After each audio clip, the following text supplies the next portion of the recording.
from the Ecovi Save the Electricity.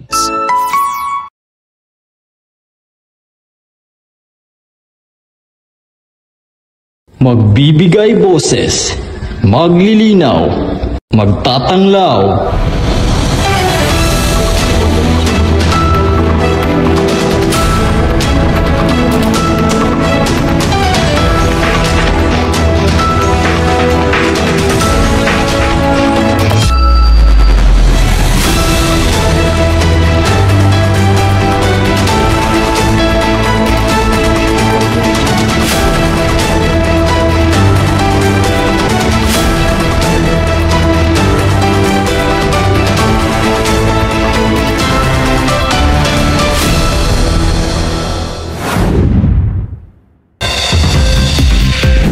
Selebrasyon ng Valentine's Day, formal nang binuksan. Activity like having these booths. Flag racing at opening program ng isang buwang selebrasyon ng International Women's Month, pinasinayaan. Movie night program ng Sangguniang Kabataan ng Barangay San Juan, Palongpon, Leyte, dinagsa. Matag-og Arts Festival, isinusulong ang kakayahang lokal. So actually, we are doing this celebration or activities in Matag-og para to discover, especially sa atong mga batanon nga doon ay mga talents. Antay-kompetitibong mga gawain sa loob ng sektor ng kuryente, epektibong tutugunan umano ni Senator Win Gatchalian at ng ibang komisyon. Diagnosis ni King Charles III inanunsyo sa publiko ng Buckingham Palace. Glock 9 ibinunyag ang hidden meaning ng kanyang hit song na Sirena.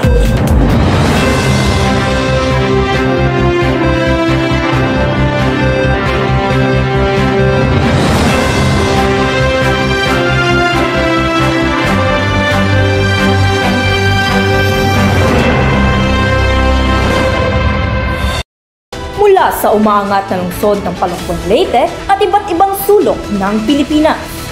Selebrasyon ng Valentine's Day, formal nang binuksan sa pangunguna ng PIT Supreme Student Government. Ito'y upang bigyan daan ang mga mag-aaral na makipahagi sa mga sosyal at emosyonal na pag-uunlad sa pamamagitan ng ganitong uri ng programa. Ito ang tinutukan ni Kayla Valiente. Formal nang binuksan ang Valentine's Day celebration na may temang Season of Love Heartfelt Appreciation Station dito sa Palongpon Institute of Technology na pinangungunahan ng Supreme Student Government kasama ang kawani ng PIT.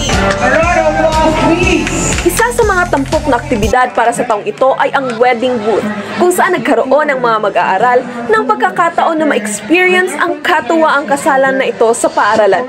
Bukod dito, nagbukas din ang mga organisasyon ng tindahan ng mga merchandise at bulaklak. Dito, marami silang pagpipili ang mga regalo para sa mga kaibigan at pinamahal. So, we come up with a plan together with the student organizations of PIT to have this activity like having these booths, and then also in the afternoon we will be having the impromptu contest. So, hindi madaling gawin ang aktibidad na ito dahil maraming kailangang iproseso gaya na lang ng paggawa ng proposal. I hope everyone will enjoy this activity and feel the essence of love. Ako sa student, ako kinuhan ka kay wala kong kaibigan din, bawal na nga na, pataymin ma'am. Ako kinuhan din, mag-prepare of project. Akats first, pero what giving happy ka kay, it's the running good. Ang Valentine's Day ay taunang selebrasyon na kung saan ay papahayag ang pagmamahalan sa isa't isa. Ito man ay iyong karelasyon, kamag-anak o kaibigan. Mula sa Palongpon Institute of Technology, Kayla Valiente, nakatutok, 30 Balita. Flag racing at opening program ng isang buwang selebrasyon ng International Women's Month, pinasinayaan. Kasabay nito ang mga anunsyo sa tututukang aktibidades ng nasabing selebrasyon. Eksklusibong tinutukan ni Dayan Dacalos. #WeCanBeEqual. Iyan ang boses na isinusulong ng mga kababaihan ngayon sa flag raising at opening ng isang buwang selebrasyon ng International Women's Month 2024 na ginanap dito sa unahang bahagi ng Administration Building ng Palompon Institute of Technology. Kada taon sa buwan ng Marso, pinagdidiriwang ng bansa ang buwan ng mga kababaihan o ang National Women's Month. Sa opisyal na pagbubukas ng nasabing pagdiriwang sa institusyon ng PIT, nagandog ng madamdaming sayaw ang Kaapit Sayaw sa pangunguna ni Dr. Nelson Inahe. Kasama rito ay mga programa at talumpati na ang pangunahing bida ay ang mga kababaihan. Ang programa ay dinaluhan ni na Dr. Norberto C. Olavides, presidente ng PIT, mga staff at faculty ng PIT at ng mga estudyante. Ang pagdiriwang na ito ay isa lamang sa mga pagkakataon upang kilalanin ang mahalagang papel na ginagampanan ng ating mga magigiting na Pilipina. Mula dito sa PIT, Dayan Dacalos, nakatuto, 30 Balita. Movie night program ng Sangguniang Kabataan ng Barangay San Juan, Palompon, Leyte, dinagsa. Matag of Arts Festival, isinusulong ang kakayahang lokal. Anti-kompetitibong mga gawain sa loob ng sektor ng kuryente, epektibong tutugunan umano ni Senator Win Gatchalian at ibang komisyon. Abangan ang buong detalye sa aming pagbabalik.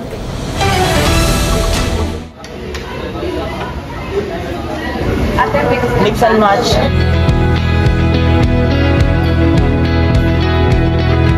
Simple lang ang aking pangarap.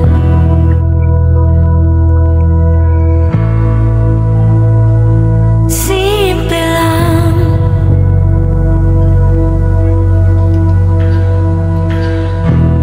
Sasamahan mo ba ako?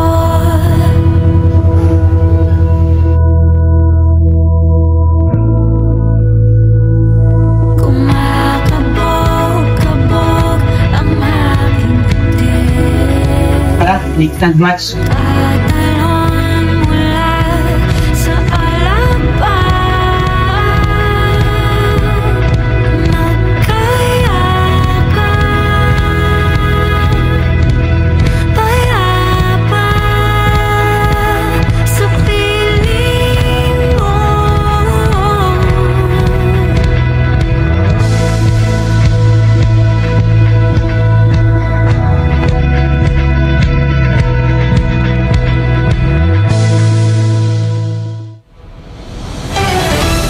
Movie night program ng Sangguniang Kabataan ng Barangay San Juan, Palompon, Leyte, dinagsa.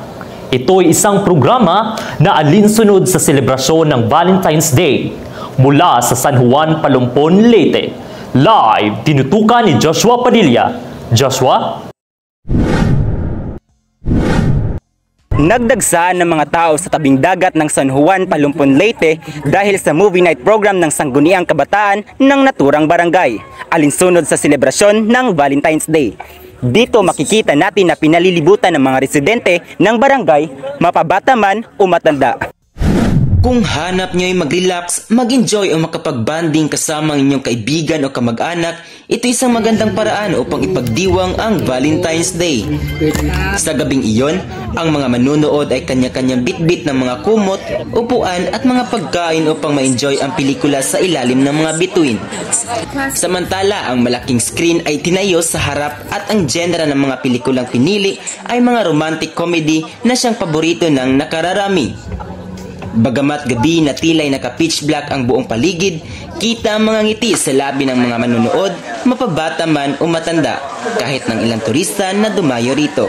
Beach na naiinanisod sa San Juan, sa mga movie marathon, ako na happy ko karon na nasa day. For me, this is a great opportunity to make new friends, makihalubilo sa mga napod ari, and as well as para ma-promote po ang place kay maybe there are people nga wala pa nakaari but giari lang nila tungod ani nga event. So as we can see, grabe daghan kayo og tao no nga ni support og ni tambong sa among movie night, and we really didn't expect this. So much people. As an SK chairperson, grabe sa feeling. It's very nice. It's overwhelming and of course fulfilling, like nawa gyud ang among kakapoy. So, and of course kanaan kung happy man mi karon di gyud mawa ang kagool sa SK members kay murag cargo man namo ang security bitaw sa mga nitambong karon. Sa huli, matagumpay at safe na nailunsad ang nasabing programa dahil na rin sa mga safety precautions ng SK members sa pamamagitan ng kooperasyon ng barangay. Mula sa San Juan, Palumpon, Leyte, Joshua Padilla, Nakatutok, 30 Balita. Matag-Ob Arts Festival, isinusulong ang kakayahang lokal ng komunidad. Samantala, ibinida naman ang Bundari Peak, isang sikat na tourist spot ng nasabing lugar bilang lokasyon ng kompetisyon. At ito ang tinutukan ni Kayla Valiente. Upang maipamalas ng mga local artists ang kanilang talento at pagbibigay buhay sa mga obra nila sa harap ng publiko, pinangunahan ni Mayor Bernie G. Tacoy ang pagbubukas sa masiglang pagdiriwang ng Matag-Ob Arts Festival 2024 dito mismo sa Bundari Peak.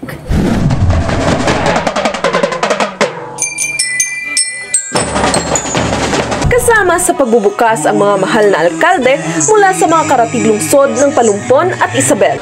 Ang kanilang pagdalo ay nagpapakita ng suporta at pagkilala sa kahalagahan ng sining at kultura sa komunidad ng Leyte.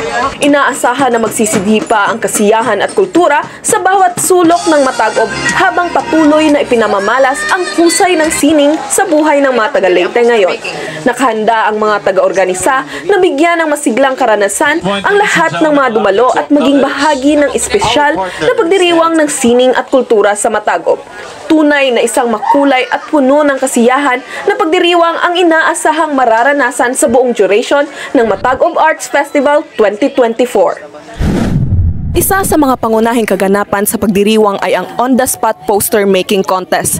Ang paligsahang ito ay naglalayong magbigay daan para sa mga local artists na may ipakita ang galing at talino sa paggawa ng mga paskil na sumasang-ayon sa tema ng One Matag-Ob, Atong Isaulog. Kasama ko ngayon ang isa sa mga kalahok na si Marvin Nathaniel Paharon. Maaari ba naming malaman kung ano ang konsepto ng iyong poster? So, hi everyone, good afternoon. So, ang concept nako sa kini nga poster making kay I have known Matag-Ob as for drivers kanang kahadlukan jud siya kahadlukan siya agian kada gabi is. So my concept is Matag-Ob is good, Matag-Ob is safe, and there is beauty in Matag-Ob during night time. So sa tema na One Matag-Ob Atong Isaulog, it should be like daytime and nighttime. Matag-Ob should be atong saulogon anytime. So actually we are doing this celebration or activities in Matag-Ob para to discover especially sa atong mga batanon nga dunay mga talents, dunay mga tawag na ability nga ang uban wala nila na kita. So through this event which we were able to also have the activity like seminars, workshop, seminars, and training para sa nagkalain-lain ng mga arts. Actually, kani nga maong event is being spearheaded by our tourism. To sustain this activity, amo na ni siyang giplano daan. So karon ang among gihimo giad aside from painting, ang among gikuan karon is another sculpture. So do na pod tay mga contributors nga ug tan-awon nato no, we have the Artelier. Si Artelier ang atong partner sa paghatag sa mga bata no sa workshop amo ning gitabangan sa atong mga mulupyo. Ang Bundari Peak Manggod is one thing that Matag-Obanons will be proud of, because the scenery of the place is good. Then we are planning this place to be one of the tourist attraction, tourist destination that could be usano nga makapahimo sa Matag-Ob nga mailhan through tourism. And we want also to promote Bundari Peak for tourism para may bawaan sa ubang lugar. Siyempre nakakaroon tayo bisita ng mga vloggers, no? So aside from the activities, they will also learn about what is and what Boundary Peak has. Mula dito sa Boundary Peak, Matag Oblate, Kayla Valiente, 30 Balita. Para sa Balitang Nasyonal, anti-kompetitibong mga gawain sa loob ng sektor ng kuryente, epektibong tutugunan umano ni Senator Win Gatchalian at ng Energy Regulatory Commission o ERC at Philippine Competition Commission o PCC. Mula sa Metro Manila, nakatutok Dayan Dacalos. Ipinahayag ni Senator Sherwin Gatchalian ang kanyang optimismo ng Joint Task Force sa pagitan ng Energy Regulatory Commission o ERC at Philippine Competition Commission o PCC ay epektibong tutugon sa umano'y anti-kompetitibong mga gawain sa loob ng sektor ng kuryente at protektahan ang interes ng mga mamimili. Ayon sa Vice Chairperson ng Senate Committee on Energy na si Gatchalian, umaasa ako na ang mismong kolaborasyon ay magiging hadlang sa mga anti-kompetitibong praktis at proseso. Magkakatulong ito sa pagtatag ng mga dinamiko ng merkado na magtatanggol sa interes ng ating mga mamimili. Itinuro ni Gatchalian na ang Electric Power Industry Reform Act o EPIRA na ipinatupad noong 2001 ay nagre-regula sa kompetisyon sa industriya ng kuryente at nagbabawal sa mga partisipante sa industriya ng kuryente na magsagawa ng anumang anti-kompetitibong pag-uugali kasama na rito. Ngunit, hindi ito limitado sa cross-subsidization, presyo o manipulasyon ng merkado. At naglalagay ng mga limitasyon sa pagmamay-ari at kontrol ng mga kumpanyang may kaugnayan ng naka-install na kapasidad ng paggawa. Mula rito sa Metro Manila, Dayan Dacalos, nakatutok 30 Balita. Diagnosis ni King Charles III, inanunsyo sa publiko ng Buckingham Palace. Glock 9, ibinunyag ang hidden meaning ng kanyang hit song na Sirena. Abangan ang buong detalye sa aming pagbabalik. Uy, Michelle, alam mo ba yung kapitbahay natin, si Aling Maria, yung anak niya? Maagang nabuntis. Uy, alam mo ba, Marek, yung kapitbahay natin nakamingwit ng Amerikano, nakabili ng iPhone, nakabili ng ref. Hala, talaga ba? Naku, swerte naman yan. Oh, ano na naman pinagsisismisan niyo dyan? May nahulikam na naman kayo, no? Para talaga kayong mga walking CCTV. Uy, Mari, dali, bilis! O, anong check niyo dito? Uy, Mari, may nakita ko kagabi. Inakit yata kayo ng magnanakaw yung nakaisip. Bakit sa gate niyo? Ha? Wala naman ako nakita kagabi. Naku, ano naman pinagsasabi mo dyan, ha? Baka naman hindi yan totoo. Hi, Ma. Uy, Ma, nandito ka na pala. Alam mo ba lang, inakyat bahay daw tayo kagabi. Naku, Nay. Nagpakabit nga ako ng CCTV. Tingnan lang natin, Nay. Naku! Pusa lang pala! Sabi ko sa'yo eh. Ito talaga.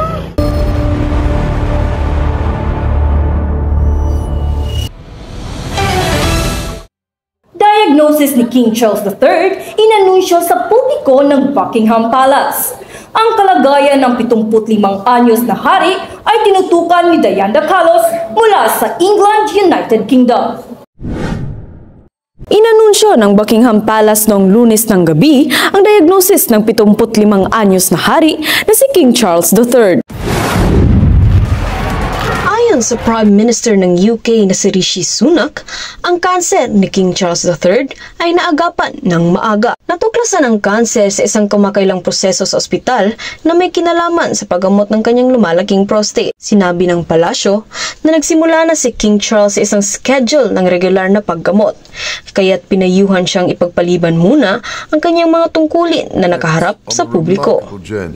Gayunpaman, tulad ng karaniwan, magpapatuloy siya sa mga gawain ng estado at sa mga opisyal na papeles.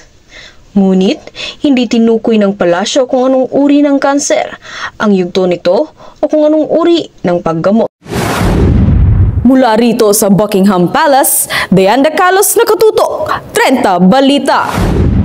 Glock 9, ibinunyag ang hidden meaning ng kanyang hit song na Sirena. Para sa Showbiz Balita, narito si Ricron Mejos. Hashtag Green Flag Father ngayon ang rapper-songwriter na si Glock 9. Kasunod ng revelasyon nito tungkol sa kanyang hit song na Sirena. Sa isang panayam, ni-reveal ni Glock 9 na iniririgalo niya ang kantang ito sa kanyang anak na miyembro ng LGBTQIA+ community. Kwento pa ng rapper, takot na takot siyang ilabas ang kanta lalo na't maselan ang tema nito. Matapos namang mailabas ang kanta, napag-alaman niyang isang gay o sirena ang kanyang anak. Dito niya na-realize na para sa kanyang anak ang nasabing awiting. Sa ipa ni Glock 9, proud na proud at mahal na mahal niya ang kanyang anak. Para sa Chika Balita, ako po si Ricron Mejos. Balik sa inyo, Shy Heart. At yun ang mga nagbabagang balitang aming nakalap ngayong araw na ito. Ako si Shaira Maygudi. Ako si Harchie Lubiano. Aming ibabalita, 30 Balita.